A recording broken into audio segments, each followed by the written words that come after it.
Mametefo nyina ha enawia mamo nyina kwaba edeba DL 106.9 FM eswa wopremo ato awiei ensem ahodo a yensa asoso no ensem trofo completely ya babe wie e won patrapa wo trofo tro wasemofo nso agebre ne adaje wasem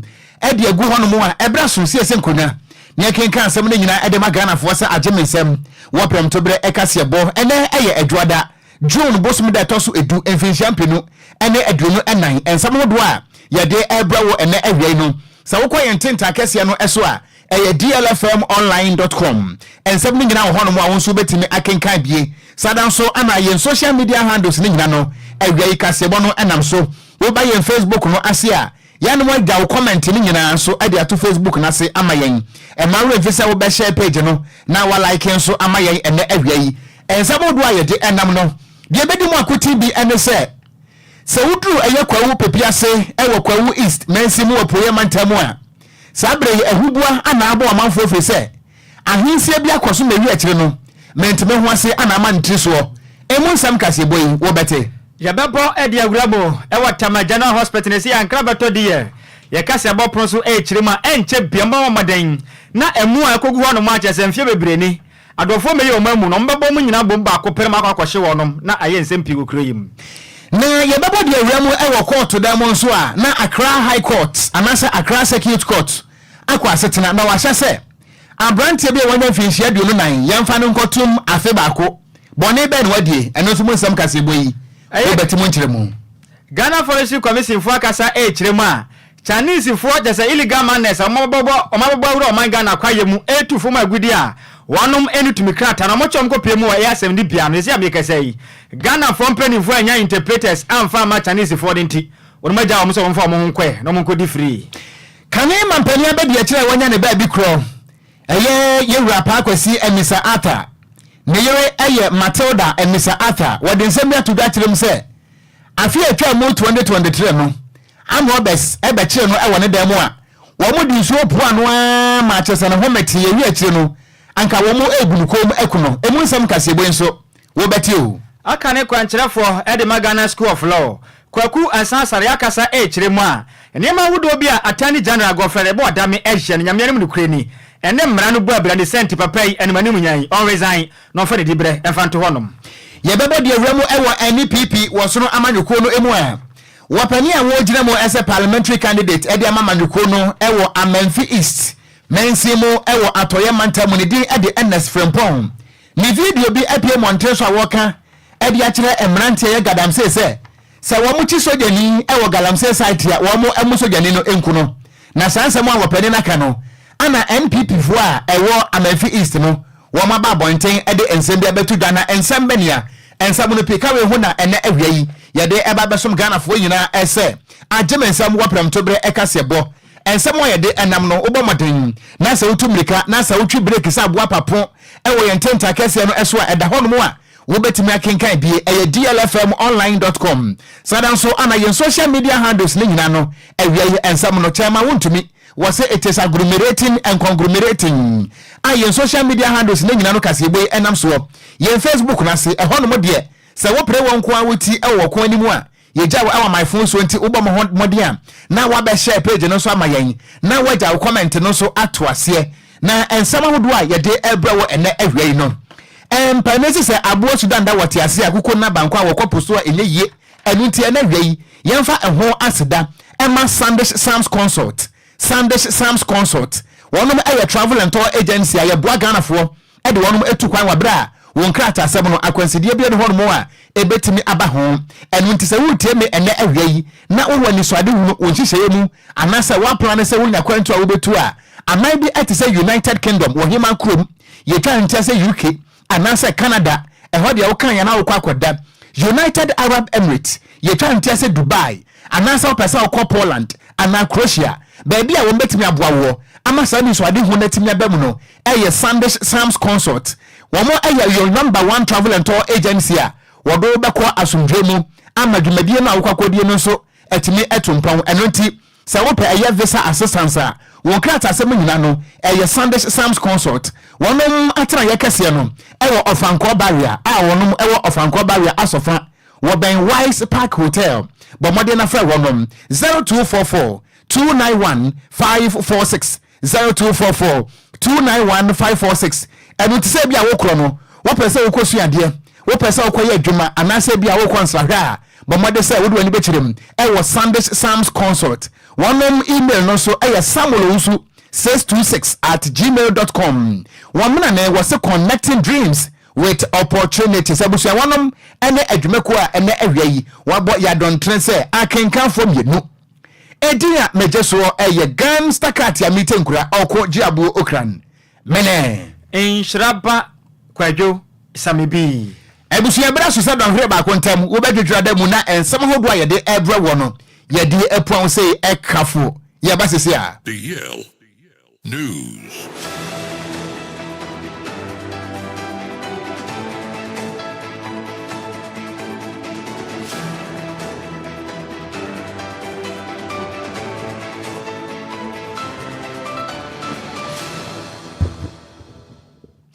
Yama wakwa ba na fe yen hyekasebo no ase ye hyekasebo na se na ye ko epoye mantamu na ne mensini baako ene kwawu east na ne kuro asese eho abasamu anu nti yate nkonya enahwe no eye kuro ayefa ne se kwawu pepiase mene wo ekasai entiase bi enhyeda anya adwuma ne nyina no ene se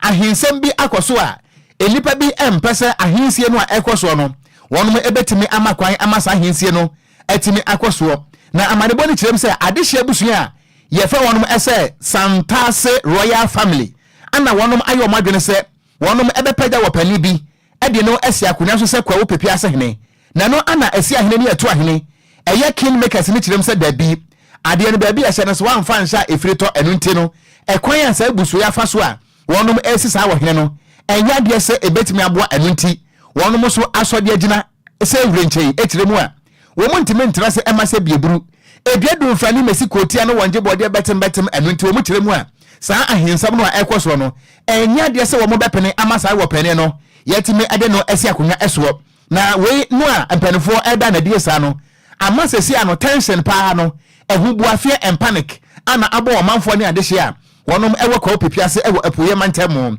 na eno na nsemtrofo hye amuase no womu de to dwa akire mu se de entia eya Santase Royal Family no wonom epese womu si hene foforo no nyina no ene se entia yakwa na beto dwa se eya nana bonso ayerepe abebieu wono se won na ye pepiase hene ana se anu mpenfo ama no so a yedina kwakopie mu ese eye kwawu eye chidom hene na se de mpenfo kan ye no se asansa kwatu a wodna chiri eja akromanti na ehu behia se busua na wofri mu no wonom epe foforo edisi anamu efre se kuma ebu ampanesi ade foforo epemem na no anasi ahene ene yeto ahene wonom osi hene ewo eye kwa opipiase enna trankonya etirem se dabi ekwan a abdehye busua na fa so a wonom ba besi sa wo hene no enya de se betima konka ne nti wonom so kire se enya de se wo mo bepene so na we enam so be se enaka krenie ene tension pa na etimi akosro akire se wo pie kura kwa bonte na oyam hye ofri se ahwi ana gya ye betu twie so awoyam na no anansem trofo hye amuase no na na ofori se so otoso mienu a wono ana oye ba mu hene e wo ye pepiase wo sanso eye king maker wo mo esi ahene no e kire mu se ekwan ya busuafo na fa so a wo mo ede opani ne besi akonya so no emfa na nanom enhyehyɛ kwan so amamere ne amane no wo mo amfa anya dwuma enu nti ana wonom empesa sa ahinsie no ebetima koso na na ofori se so ature mu se sesi ano o mayo madwene se wo mo ebebo sa akonya no ho ban enu nti obia no a won sem fatase de besi sa akonya no so nya de a wo so bepene ama ye de na si sa akonya no eso na wakasa na wo kyerem se woto pempema woto kuru enu nti se de bambon sensem eya ate ahwea ewa kwa opipiase ene ne potem no wonom de nka kra nkrata da koma IGP se aposifo hwe na bambom sensem wo mo yiri mu pa ese brezi ahomante sade a ahwe anasomdwe atimi ate anwea ewa kwa opipiase na wabera na nasesu awotoso menu ene nsɛmtrofo di nkomo no emu nsɛm enie de yen si ahenefo omo ahinsie no omo ba besi no yensa nim yehwe nim na yenso so se court bi anhye yen se court traditional council ema yemra bi ada se bra akwa mo Japan so ne ma omo ahemfi ana yentu no yen asi ahenefo sa ahene na omo ba besi no yensa nim ti yebesra Ghana prosi yebesra IGP yebesra omampani yebesra obi biara Ghana police service madaroma mona musi if you see something say something yahunu bibi yes na dwumadie a ya asante for person mudi ni pepiase nim ne se yensa nim soso de aya wo hene ba ko pe e na na bonsu ayiripe ababio the second obi ani wa watu na de so enti yanso yentimi ntina ha hwehwe e ma branti kuro bi nkoso a wo hene emfiri ni fie ene Ghana police service e ba ne sa yenso ye babo ya fie no e ho ban enu ntina ye mpese basa ye be ba hwe ba obi biko bo obi tu obi biko ye bibi e de o yo be ba enti ne ye de kan de petition asebu sa nipa ana adwumakuo ahoban bo adwumakuo a medi kan abobo omudin no ti mesre na medje adesrade kese mato Ghana police service anim e de bia to Minister of Interior, Minister of Chieftaincy so omada roma omunda no omanim ne nipa bi pese omobeye no pepiase no eye ade a ede awudie obroni se it will be bloodbath ye be dware moja fi se yentimi hwe emma abranti kro bi a wose ye frɛ na amankwa britwum a onye pepiase ni enkofo obi ansini kwon so yo hene so de ne ba pepiase that one there Ghana police service we the citizens of pepiase we will protect our integrity. Enti ebusuani ayeti yei ena nana oforisa so a wono otoso mienu wonna ye ba mu hene wo pepiase nana no atene nkonya ana wo kirem se ki so po ho don't touch me wo ho amonchen so wo ho nanso wo munware bia da wo medware moja enti Kwadwo so wo de eboba no me ye ma hye kakra efiri se nyina ye okurum hana na wotwe we ye mu asante hene bank rabumpure mantemu ene gamanche bedi ahye mu kama fefefe Ghana fo nyina aka ho nsem eni zena ye tese kwampotem ho no na se wonyene popo akase ena mo di moja bedware a okomeye mo ahye me ye mo ahye me ndure besra IGP said the petition na di kan aka no omomaden so ono a betumi de nenen akosi asem we so no apa ne poma sibre because ye tena krom ha let's say di moja bedware de a e wa bra samana ne nsuo ho amasa moye on say Kwadwo ye se suma da ne ntwe ban kwatwene ban ho se wo ma so kire pani na se pani wa anwane akwada wo nsuro on say e bobo bayi on say bambofo ne nkasa ayo wo mo twen na jiwom na fe wo mo ade curfew akoto wo mo so na innocent people as suffer no mo bre asempa na waka no se enema no chase ne bobo ba se na animanim na esempanifo bo moden na wonum tu hu ana mo se bayi a enkwaje nsemu wo se curfew na okosi ade to kuro bi so saa na enipa bebre na nka bi nhyiemu titiriw emofra ene abatan ebi kura no mokura na wonyam na ne ho tete no ne ade na manfo nyuma esei ye besere se hye ase se ye momodin tu hu ana mo se bayi enkudu ba bi a be kwa kwofo ha obi di abra timamufo no Kwadwo onim ahensie wo ho manual da ho said the okoto TV a manual da ho said obesi ayusu no ahensie manual eda ho manual anananom de to ahensie ho no en na ye nananom de gya yen se sa ahenie eto ewo mpani animu a enyira enti pepiase atrankonya no wo munim pa se kofi ni ho no mu akwa amena eba so edi enti anasa manual ne da ho na momfa so nenne ye jai samana to akwadware mojai to aso e Kwadwo ko ye to akase bo no so ne ye free eye pepiase emodwodwale mu ane ye de ane kire mu e watama ene no wankrapumpure matam na ne atama Ghana hospital panipa wata no ne den ede Dr. Richard Anthony wakasa e kire mu animanim Nyankopɔ ya adoma na watwem yensentem etwamu pe na ne o man tehwede ne emu makom yensa bi akwaka tese emukura bia ho no bepem ba emfie bebreni a adehye de emu no beto ho no mo no omoja mo adwene so mo befa emu na akokora ne sente no omuni asem bia na mo katintin bia ni ho ne nyina ne se omo kasa kire mu a na watwem makom yensa etwamu pe na befa wa mu na akokora de a o man kasa befa emu na akokora de amamo efiri se o mara ya tena de hye na ye adwuma so betabire emu de afiri fie de akoto emukura bia na ye hwaso mfa mamre bia se mo abeji wa mu akosie na mpenefo ahwe so de ama wa mfie bebreni e ka ba nyina mo metua ka na mo fa mu no so aya boachi bidin de a wade mu kire mo ntena se nya hwa ha ne sente ne bo so me ya na se na watwem akoma mensa no se twam a emu no wakasa ba fa mu na akwakosie de ama mo na enka ne kire ma e makte doctor ede ma ye tema Ghana hospital no eye Richard Anthony ene wo kire mu sei said the name ne kona ha adwen ye pa ne sente ma account ma bom any environmental unit ana afi so ye tema metropolitan assembly no en hye se de tie bia no enipa ahodo a wonde o mamu abeto nom emu makom yensa emfie bebre no manyam adwen se enne anase ekena na mo dwene ho se ne mo abefa emu na kosie de o mamu na watwe makom yensa na watwe makom yensa ne se twam na so abefa emu ne de ase de tie bia no man kase befa emu no mokwa kosie na kosie woni beka ne se ye mass barrier e won potem honom se betimi aboa na emu na ache na hye emukra bia emfaso bia ne so ne betimi afiri wonom na se dwumadi o mudie ne so omo hatumi e de ato wonom okasa no message sia ye kese no oto nsa de fra adehye na afi nso abusua ma modern ade amu abato no mfe bebre ni se o manyama adwen se o ma fa mu no akwese ni se mo huni pa modern na mo emfa nwura eye temagana hospital mo metwole ni honom no ma fa mu no nkwese free sense sunso ade ba no enya ade abebo akra ne senti ni se wonim se wa mu da eye temagana hospital honom na da honom ma mfe bebre ni na wadwen se ba fa mu na akwese de a Dr. Richard Anthony Ebo kese say emu no yankopon ya adoma efiri na ekokosi na watwe miensa so no so ba fe wa mu de ase de tie bia no babo omama moden na ne mududu obi egu anu mo no moko akoye mass burial de ma wonom se ba ye beboa na je se mortuary wonom ma magye aboso no e wonom atumi ada ma so omo nso omudwumudi a wodi ne ma atumi akoye e de ama yen we ni nkra hodo a efiri eye tema general hospital so ye ba de le kase bo ye bo akire e de ma woko we so ni nsema hodo a ye ba o efuna kafrejim akam yenhuni wura nti mass barrier o man kase ba kwesi de ama mo ye ko hwie ni pegwa amena kese ni se donko no gre ko tu amudi te se adwe o na odehia wu na se ne kura yetimi nka obi wu a na da edu ba bia na da ne faso de ama abusua no ekwanya hwe kura na abusua ne kwatena se be kan yansa se na eja mate moka na se yemfa wo papa na se o maame ne nko hwie ntungu ba bi sa be ye ofade ya wo abusua bi wo hono mo nso a se de abusua nsitie no ogifo no to no ho so a oboka abusua bi wo hono mo akapre emontoma no nti won fa de ne nko yi se furu no ana meka se bi kura nso a enipa no yade wo hospital hono mo abusua ni bi anye sika amehwe no a aha ana wawu nti wawu a wate ase yempo no ye mfa nya hwe a wawu yade be dan se eba san so okona enipa bonsem o wana enipa bonsem no enipa abusua no mutu sa na mo no se wodi wa mu ba akọ se ye nkura so mfa ma na wonko yi ento wada sa enya wo mo nyina ne ye memmo no so e de kwesha fridge mo ho obi on mo no wa yare da hospital ho ana ebia wa fam wawuo ebia owu ye ne afa busuafo se modehie no wawuo ana meka se kapre montoma no nti hwan ana emfa na ni magi sa afunu no ana ye obusua bia krampo mu ni abusua fie nti won ko da no park so okunti we besere se yempese bese ye giye funu part 1 and 3 bia wokruma enti ne se de mpanifu aka no Dr. Richard Anthony aka no bo modin se wonse wodi amu akohyem e watema general hospital wono mfie bebre na akogye efiri se omunya akoye mass burial ni wi a okọ a wonse nka na akoye wadwen se okọ akotisi ayi akogye honsa da bio se won mabusuafo no ebebu a omde nam da bio de etrubeyen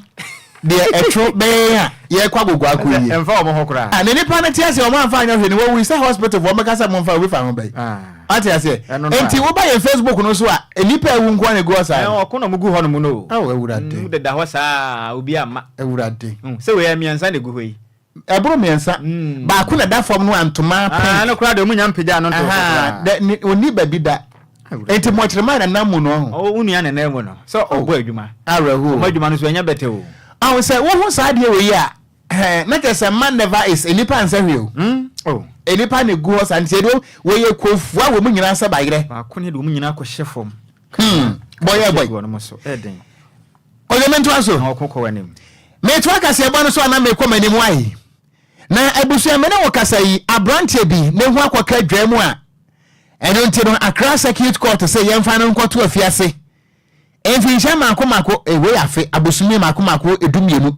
na chesa afe ba ko no wonkonkodem ewo fiase na abranti asabe ne ho akan ne din Eddie David Boateng wanya 24 years boni a wodi nyina no ene se odwumtuni bi laptop a ne bo no bet say 3500 teteno 35 million ana abranti wakwa ko wi a enu nti ya che no ama court say wonkonkodem afe ebako na wobere de abranti ne ko gire mu ewo court no wabra kwadobofo no ede kwado no bo no a no wase my lord bone no me na medie na so momfa ncheme eno nti wabra wopa a chepe ana court no se wa ma wa ha no anya kese we so wa ma problem no anya big wa ma lawyer fo na court fo no yenso ya mrenti ene na kwana kwadam afi ebako na court no tenase no eye temuafa wotena dem eye Mrs. Susan Edufol ana watira se abrante David Boateng wa makoto na mrenti wonkwankodem afi ebako na kwaduboni a wogina koto anim ebo abrante David eye Boateng kwado no eye Chief Inspector Wisdom Alowu ana wochire mu ese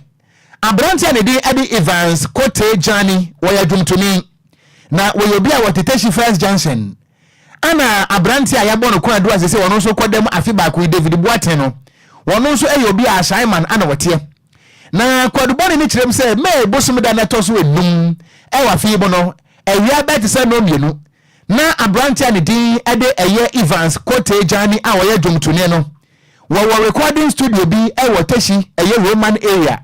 a kyerɛ sɛ na wɔyɛ voice training wo train the voice ɛne ɛsɛ sɛ wona makyerɛ wɔn wa de ɔtia ne do re mi fa so lati do anti kyerɛ abrantia kwadwo abrantia ne train the voice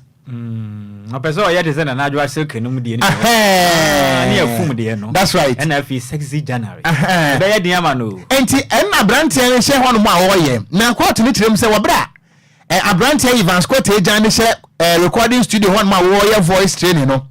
Ana wɔte kokoko wram hwani a abrantia David Boatie anim ni. Ansam a wɔka nyina no ɛne sɛ wɔyɛ obi a kofuodua ne ofiri na wɔtu kwan wɔtu bata bedru nkran. Nanso bedru nkran no ba bi obeda ayɛ ne den papa. Eno tsanka brantie ye Evans Kote Jani e wo baabi ankoma ne baabi no na no ana brantie nyamesom aye ne say tam eno nti wo ma brantie eye David eye Boaten say oh nyenko fie na mekoma baabi ena na abrantie ne de David Boaten ko ni fie no ana wo jan ho no sa ba recording studio ho no sanse wo beto na adwuma so no ana prosecutor etirem say wo bra eye Jani eda nani ekofie ahemache no okwohu say ne laptop wa eye 3500 ena ho no mo wahwehwa hunu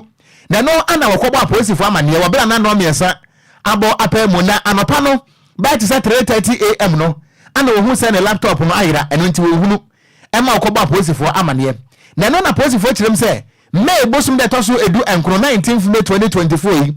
enumre be te se eye no watwe 8 pm no ana eye David Boaten sa ba fie na wo ba fie no Ninsama wakan nyina no ene se woni sika wono ho na nko besre eye Jani se nka Jani nsama ne sika na Jani ne de wonim se eye David Boaten no ana agba no kro no ete saa ene nto obra wo se atwa no ho besre ne sika no wa monitor mode wo sama ne bi na na wobra wo mokọ no ana brantie eye Jani ka se oh yenja de wo hana menkoye mobile money e wo Teshi ene ne mpochamo na prosecutor ne kirem se wobra wo mokọ akoye mobile money no abrantie Jani ayisika na kita oh na Boatie asa so mu hotri wana kro no wakodu ebrem nya ne ho ha wasna hmache mframa wodi sika na sa adwane na no na wotu meka ba police for amane ma wo ya monkyere no a eya abrantie David Boaten wo manfo ne ade hye wo Teshi ebo mode mu ano se brato a yedni kopie mu e wo police station na ne yedni kopie mu e wo court no court say wodi bone pa wa bokro no eno nti yɛmfa no nkɔtoma bosome maako edumienu 1 year na so ofiri mu ba wo besua nyansa enti we so ne amanebo a efiri ɛyɛ Accra Circuit Court eba krono nti wo konum zontori but Kwadwo enipa bi nso wa akokoduro ne odo bi pa o se enipa wo nim no no abeto wo recording studio one day no a wo se woni baabi da na wo do safo ama no akoma ne baabi ada agya no ho asa back to recording studio Okon na wo akọ Pentecost rabes ape okon sane ma we no ye bi mi ma ye bi da but man fa ni manya me da ya mani pa no man na so anko fie nso but o ma we na ye timo no eno na aka menne so bi pese obo ani nua na ye den de ama na free say enipa na ono we hu no mabo a wo bo no no ya dwene bona hyem tu so opekwan bi adi wawu na wo hu akyere wo se wo hu akyere wa mpanti obi muawa na wo fa kwati kwan so awia no e wo mra wanka se bi kwano ni baby da o Sani ma we say ya ntena se anwe ho na to antwa be ya de se bedu baby no nua ho kire na betimi aboa no every say si ya na be kɔ ne de be ya de na mimiti we na se wonya baby na bi kwa me baby de be ma wada o wo se mpene bi ya ta ka se esikafo ne ade bebre o mo wada be ya de wo ho na so tumi so obi ho kire na pa ko nya dan ne bi anko be da mu na so ko de kɔma ni enipa na obada mu no onim se de wote e kyena mpo ba beku na twene na ba gina japade afiri ne nsema wonim tisi yanse se yesu ban de bedu baby ne ye ne ya ye ni bie no ye be kɔ so atena ho kire nim anya de pa me entio ndi yemfa entu ye ho fo say wo hia obi na wonnim na hwe ho ye say onko ya papa ma ne nkobu so Kwadwo okon praise him hallelujah to akase abo no so ye to akase abo no so ne yemmo emfa nwure mu e wo Forestry Commission fo so na deputy eye Greater Accra Regional Manager e de ma Forestry Commission no eye George Agbonowoshi wakasa e kire mu a o my Ghana illegal mining kwan akwatif kwan a eye amanfo fa so ebowura eye akwayem ekotu fom agudie no ha adwen ye pa nanso okasa kire mu a illegal miners ne bebre na ya Chinese fo ache say o ma cheche bebre na nanso no mo do ko wura mu wo pe na ageta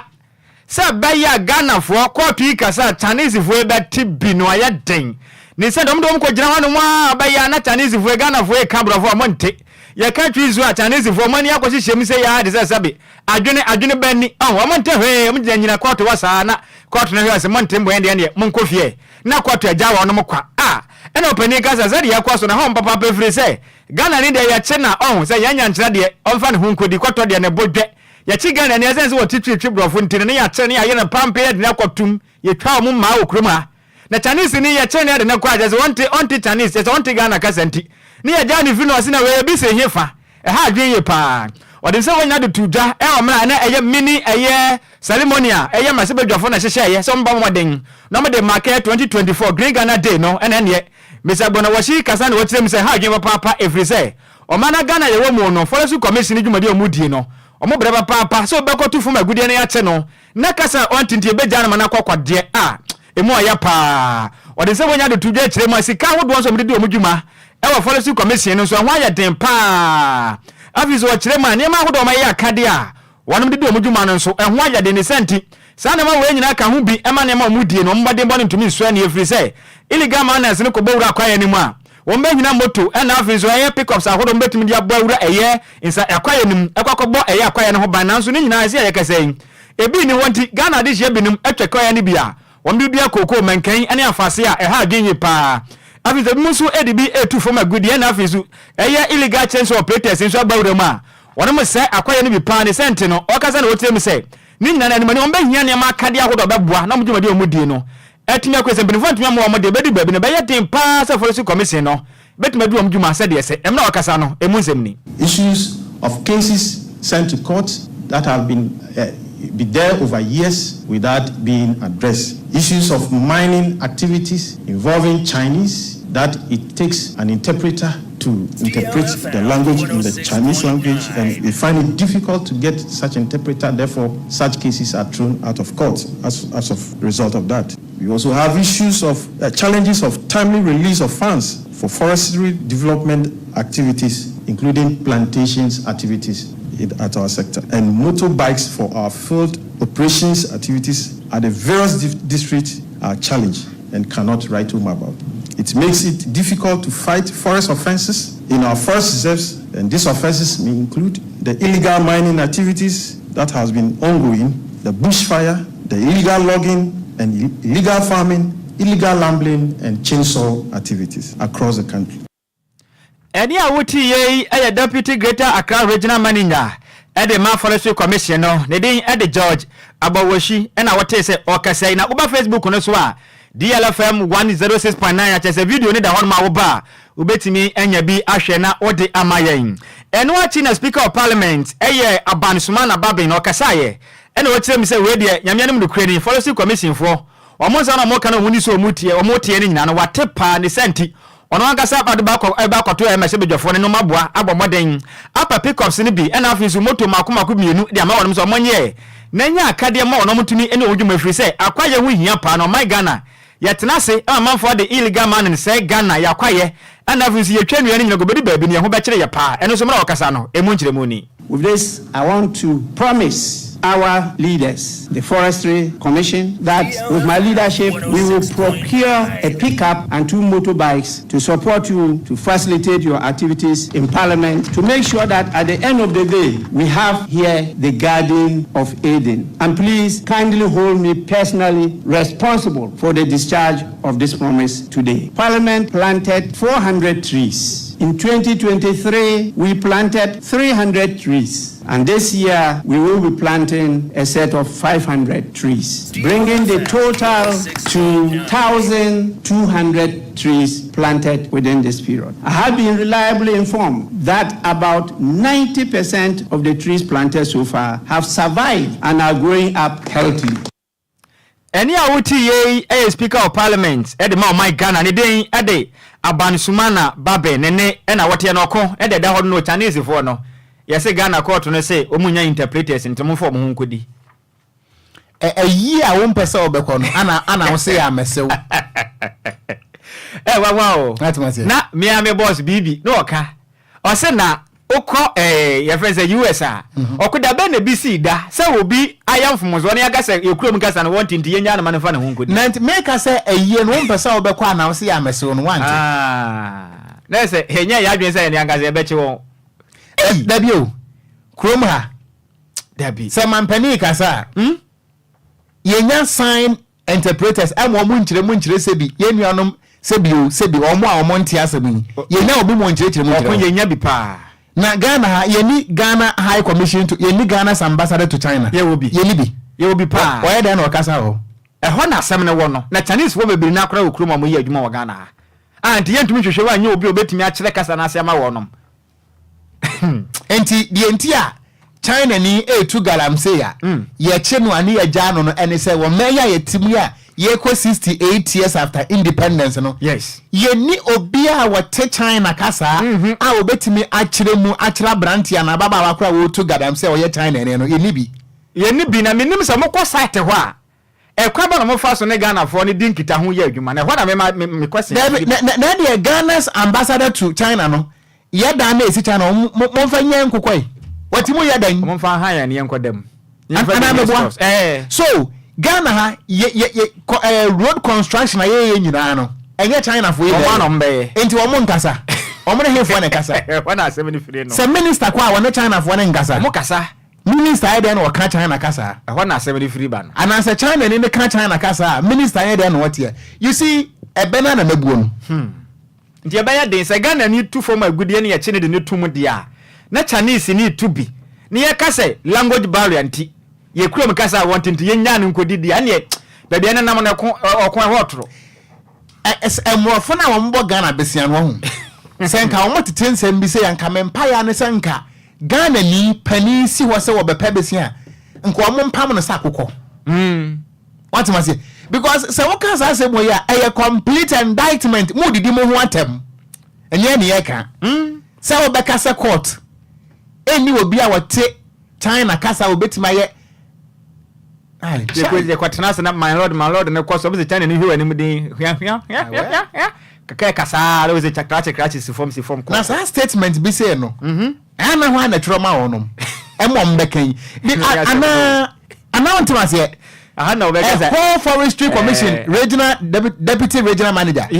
ana wa prepare this speech na beka kire Ghana for obeka bom kura okay so o man wo wudi boni na afa hudi o yes enti wo beka kura wo mfere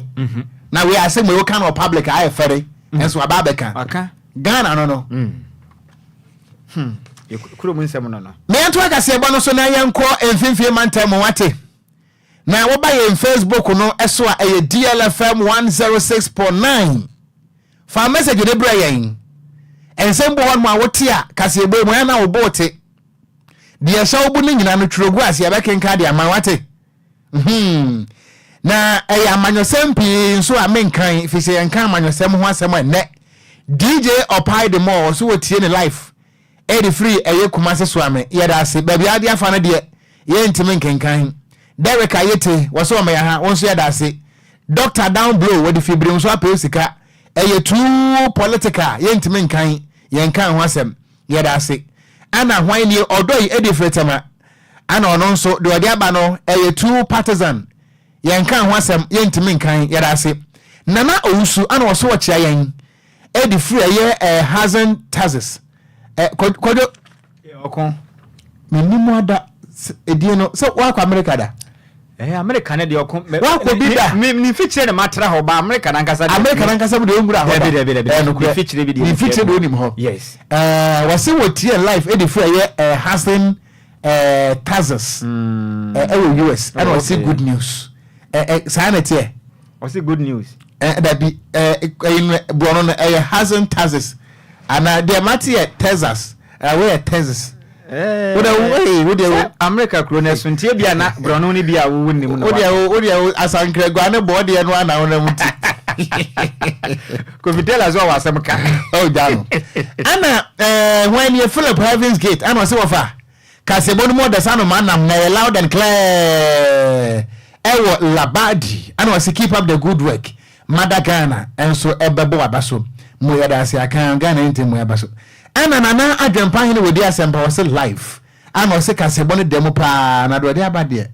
boy, but the other. And I say life, Vic Malice Top Villa. Hey, bro, for I can see. For more, Madame for Bakuya said, Nana, I dream Pani. Madame for no, dear Senpai, or tossing you, no cry. Madame for her. What I didn't just say, be a damn in the bush and me, you muka crap. Me and Twaka Siabono so. Yet Twaka Siabono Aswa. One my Ghana. Can I man penny be the chairman Kasa Wanya baby Ekro? Metre the late former vice president Pakwesi and Mr. Arthur. Papa yi wa wudada na emom na yere dia wotiase. Na yere no eye second lady Matilda and Mr. Arthur wono na akasa yi. Wo kirem se December bosumi atwa mu ya afedada no no na da to so enum na eye benada. Am Roberts bi ba yi no wono da mu ade wo fa mu de aginya me. Ye ma me Matilda Mr. Arthur e kirem se Wadane demo 5 December 2023 no. Die owo ya ne se abrantie bia bowura ne demo abrantie no atade a hye nyina yetuntum. Ana watekire nanim wonu ankasa de wu nanim. Ana nanim titamu kitenkete sa China fo ibi. Ana kire se ya yire no wone demo a etuo sini so yi. Ana wose ehe na medai. Na wose wobra abrantie bowura ne demo no. Die wo fa mu no obeka kire Ghana fo yi anya sema me kane nyina wose abrante no bowura ne dam no kitatuo no odi tuo si ni so ana wo kire ne kon ane ne nsagu nachi ana yedi ensuo epu ano ane egugwa ahemachi nsuo chenchire ese ma mi nom wonom ya ma chesenkan fukura ya hye na ho na abrante no hye ase se obemeki demands obegenioma ene na fesikabra na ma mi akofasika dia ba enya sika waji ye no ebi eye $2,400 okronfo na je na wetim se sika no mpona nkwade koye renovation ono ane ma me da bi aka ba bi kwade kwakoye na nso papa kronfo eje ya wa ho abere wa mabo sada nso ana €50 eno nso waje afi kura nso de Ghana cedis e wa no ho nyina no okronfo yi edituo esi ma mi so abusu ba ye Facebook no so a ye ma me eye Matilda and Mr. Arthur ana wada so ya waka na asem yi awra ho pa na wakasa ya kire mu se ewi a kire no cedis aka no ho ne kwense nyina no wokromfo editu esi no so a waje ede ekoye afi na kromfo na se bisa uwo gold jewelries wo ho ma me kire se wono so gold jewelries kura no we ni bi na nso se de etu osisi ne so no na esese wo fo so akotu ekolak na de gu bag na se nyina no osisa no de ma bra kromfo ema bra kromfo so ejere koye na wo kire se ade a wo fa mu sa na adwo de enyame nko a na de ba ko esase ye kura no se wo kromfo ni di nso ni pu anu a ma ne ho meti wiye no kromfo ni se mia ne kwa ma chesenka wo wu a ne sa chese wo to mum wo bra ye ma me wo kan sansam no mum yentie kakra. In the early hours of 5th of December, Lumba entered my bedroom. When I sleep, I don't know something happens to you and you know your door, you could die. And because they are doctors, I obey them, I don't lock my room. So I sleep with my lights off. But the least thing can wake me. I felt my lights were on. I woke up to put off my lights, and there was a figure, all black with just the eyes, with a gun that said, "Don't DLFM 106.9. In fact, I thought that I was dreaming. So I sat on my bed, rubbed my face, just to be sure that I wasn't dreaming. And there he was standing there. He says, "If you shout and somebody comes, I'll kill them and kill you." So I'm sitting on my bed. He says, "Give me your money." You know, those devil, I keep saying that the devil is not. We were renovating my mother's house. So my siblings had brought money, and the money was with me. So quickly, I took the $2,200 I gave him, and I have €15 of my own I gave him. Then I took my best, gave the savings to him, and he says, he counts the money and says, "This more money is not enough. People's money that I've given you, you say it's not enough." So I said, "This all the money I have." Then he says, "Go to school." And I said, "I don't do good work if you know me. I don't do good work." Then I remember that I had a good watch. I gave it to him. I I give a gold earring and a gold necklace. Then he got upset, turned my room upside down. Of course, didn't find money, didn't find any jewelry. And then he started, he wasted my time, so I'll kill you. And that, I want to call my boss. Whether he called his boss or not, I don't know. By this time, he had dragged me from the bed and put me on the ground, hitting my head on the floor. He spoke on the phone for a couple of minutes and said, my boss says I should shoot you, but I won't shoot you. I will die a slow death, and next time you come, you will have money. So I said, he said, I don't have money. You've set my room. So he started strangling me. First, the gun was put in my ear, he takes it out, strangling me. Enti eni ayeti yeyi a former second lady her excellency Mrs. Matilda Emisa Arthur and waka sa ansemi ya papa kronfo hu abrewa moba waje abrewa hu sika nyina sad ni tia pempem fom bra kronfo boy Kwadwo to aso Okon yento akase bono so ane ye body awuramu ewa kane eye kwankyerafo de Ghana School of Law ne den ede kwaku ansasare wakasa kyeremu animanim nyai eye abalo ya pani me kyerɛ attorney general ana afenso minister for justice eye Okogyeabour Ocran o se abaye animanim onfo ne di bremfanto we free say anamon bi ene nima bi oye o man Ghana mu no nyamyanim do kure ni onsan fatampo so obaye abalo ya pani kura o de sebo nyina today kyeremu anansenya koto odwase ne lick tape bi aba abonten a ene ya Mr. Dame na afenso eye third accused person eye Richard Dakpa ensensama wabomode atwetetefon ade afra Richard Dakpa se ne papa bomode na asoma mde akoto eye koto animi se wa ni munua atofo sene wo hwe a dwom mde abo man Ghana pa eye 2.37 million euros a yes kakuma on sika we Ghana fo ansaka betumi abo adwuma pa ne senti no bomode na gina machi na ne di bomode a na di tese adanse kuru na fatia papa yi na ne sika Ghana ntumi nyi sika we na ntumi mu yen pa na ye ho ntumi toyen na ne Dakpa de nsemo ya koto animi se enso do ekon ni senti no attorney general ne hu kwan sa asem wo court obetumi afra wo no na di se nkomo okukwam se wonka bi mfama ne senti no court emamodien na wono mtia beja ko don hwehwe ne nsem na nsem ko pie court no ana no eyeye wade twam court abo asem na twa gukyeremu a asem ne mu ha part set integro ne senti no enya de ye de yehwe beye enti no to bi akopa ne ba bi international dwen ensamra afin so court esa aka kyerɛ ye Okogyeabour Ocran se momode hwe ne hu yi na sa nsem na koso no twere hu famfiri se betimi abo na asomdwe atumi ayden apa na no ana attorney general kyerem asem we court power kyerɛ wadwen waka de obeka de na nso me attorney general pa se me ya ba lawyer penin se de tie bia sika we ya bo man Ghana meje de amaban magana sika we ya nhye kwada ene muka kwesi sempo sika na meje eno ana eyo penin a aka no head letter e de Ghana School of Law kwaku ansasare ka se no kyerem se ene ma ahodo ene wo hwe se de Okogyeabour Ocran se de odandan ho man Ghana mu an nhye ya wo hye ene ne ma wo ye yina no Ghana mamra ne bu abra ne sende papa yi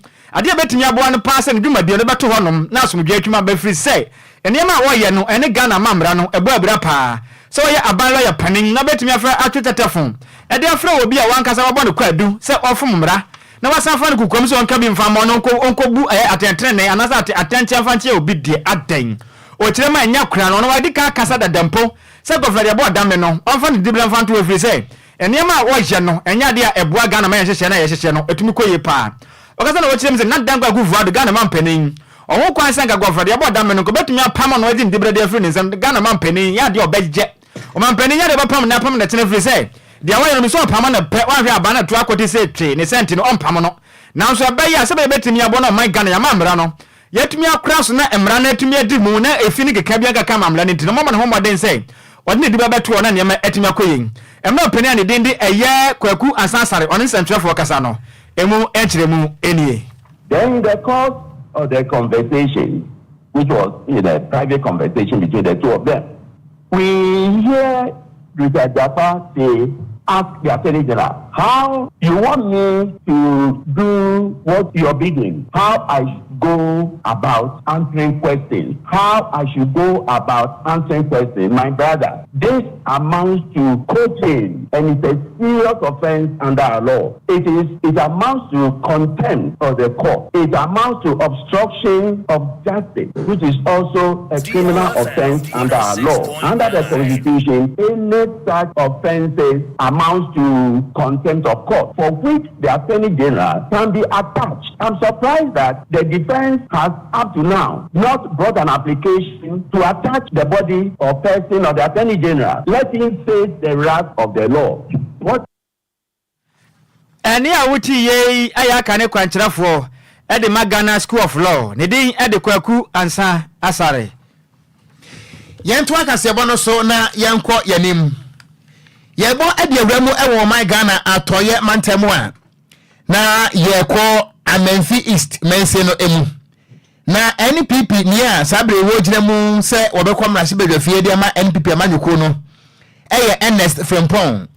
na ni video bi ababato montre so a wo he video ni di na se wutie nsam a ekoso a the NPP parliamentary candidate no waka e wo video ni mu nyina no ene se wo mu a eye mining anase wo mu to galamsey e wo mpotam ho ni nyina no se wo mu e wo site wo eye dwuma na se wo mu se asojafo aba ana police fo aba ho e be stop wo mu a ene so mbetimi kura bu asojafo na ko mu a wo mu wo mu nko wo mu Chese nsama wakana no wade pa akra kirem se Ghana mra no yemfa tumi bia e ma soja ni se o stop galamsey ana yemfa tumi e ma police ni bia se wono so e stop galamsey anu nti se boys mo e wo site worum na so mo ya adwuma se e minus a se soja ni ba ho na so be stop wo na so mbeti match soja ni na hwe no a wo mo nchi soja ni no mo nhwe no wo mo mia no wo mo chi police ni so wo mo mia no pa na sansa mne ba ya no ene Ghana fo ya twena srani abasa na ba ya Facebook no so a wapani a wakan sansa mno Ernest Frempong NPP parliamentary candidate Amenfi East no wono an woda so yi na young boy urade na busan so we video no mu a akwati sase woni ni padom bi na ahia wodan bi mu na video no mo so no Western Regional Minister so atimu ebi a meeting no ka ho ebi honorable kwabena wachire da komensa na wono so atim bi a yebeka se wono ano ye regional security council chairman na say resec na wono so atimu bi na na Ghana fo chirem se omo wanwa pa se regional minister amampani edwa kwesi Western region se hwe na mampani ni so de hunu ntimi nkoso wo Ghana na mampani ankasa mpo atena se aka se wode the presidency atoso no obetu gadam se ase na se wo ye do akwetena no mo se regional minister na parliamentary candidate wankasa wa manyuko mu ka se soja ni ebe stop galam se ya munu nkuno na se watena se ayedi a ayade se hadwe ye pa na eno ana wapani Ernest Frempong ababonte be kasa an video ne de ampa wono ana na wo mu ana wo kasa no na emom wono mu ana wono wo kasa no wo mu anya galam sefo na emom na wo mu eye minus na ensam a waka no wo kire se eje ne bona ekwan so a emu nsem de we can say police ni sejani ebia nya kwanya se obo civilian bia no bwana enti man ka se omunti mu man police for so mu so we can make us so obo wa onidi no be pintin ya na uye legal mind unu ke ye report na yembra ho on your mining communities we know the police in here illegal young small wa unauthorized operation I start to see carefully go for Ghana for our legal processes or more majuma no okobona omo money bi omo it is conditional I didn't get no my young kind of trainer na it is me sure say police in here IGP ya asuma police in here soldier near military high command asuma na ya sign for more operations other part for both don't do that but omo illegal no omo plan kama ko mu nim se omo cha ani baba ho man to involve the muntino omo ko ya no ma start here violence and me now count number of times ya interject kind of operations no I mean say a business and political parties need also omo di politics no mu nim say they comment minus and na omo so aban no aya kono na ya ban na ye forma minus so all of these things and the so obi a illegal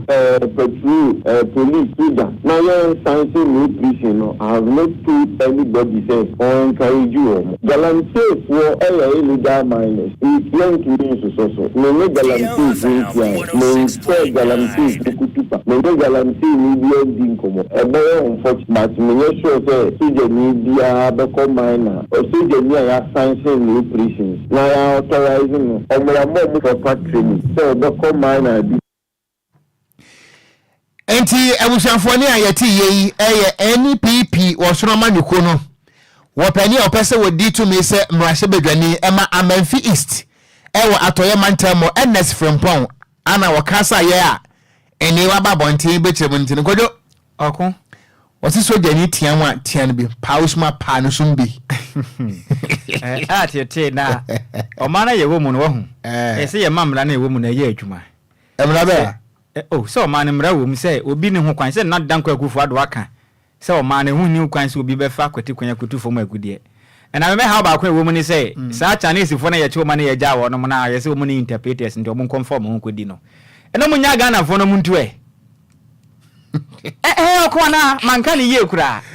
na satana ni firi ni krom betu fo mu agudie okrum a na ye nya obi obekira asama asama ndi o fa no ho kodi dia na Ghana ni etubia munya na manu tue so na timamuni kojo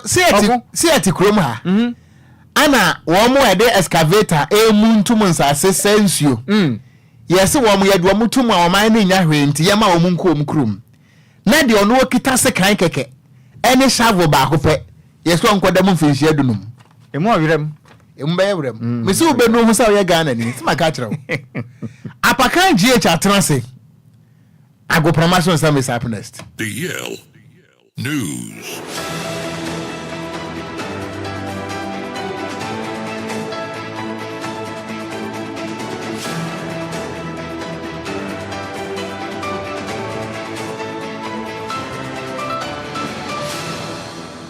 Ebusia yansama wa ha ema wakwa bamfambra DL 106.9 FM kasafidie so ene dwada area from tobreka sebo so mrewedu se agudie mu nsama wo so aya boabo no ebusia ye gibre ni ye de bedown Ghana agudie mu nsama ana nkrofo nkro so de latest any exclusives no ena ebusia ya boabo ni nyina no anawie ye de eba bedown me amede nsam ne ba no edi ameje so no aya Yesu ano de hye Apakan GH the Blessed King ebusuan tentem so amensi fam na mention sem na asem fam dia mention ase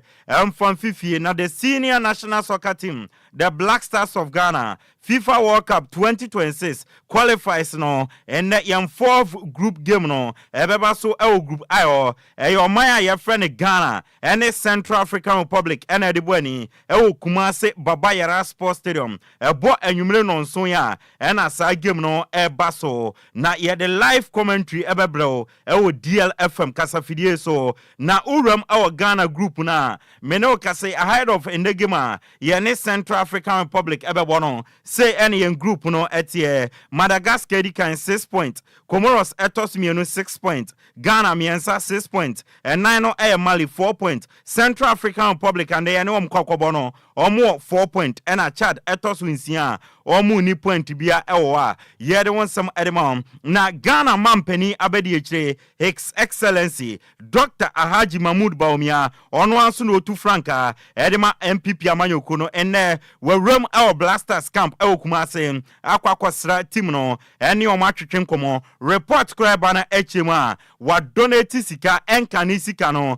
5 billion area team no so omanye na ensure mun kran na sa game no mkobo no omuntumi enwini na emra okoshia team no ena Thomas Tepate current captain Edema Blasters eji microphone editor vice president Dr. Ahaji Mahamadou Bawumia say Ghana ni yehia stadium esan se players no epeso omo bobol efe now so ye ni stadium ebeboa no metuma bosa abo na efe nti obesre Ghana mampeni abedi eche se omunye stadium ahodo emfama oman no senebe ya Blasters boys no ebetumenya park papa esisu akan ya de wonsam edi atu anim na head of that game na Basono ena Otuado our coach Edema Black Stars wedding komo or chemo si game no very difficult esan so matranse analyze on my friend Central African Republic o ma analyze on ye no dey no be kan say we no munya against Mali no o mo mfanto o machi na o mo nto aso enko winning the game no against Omaya your friend Central African Republic we enensema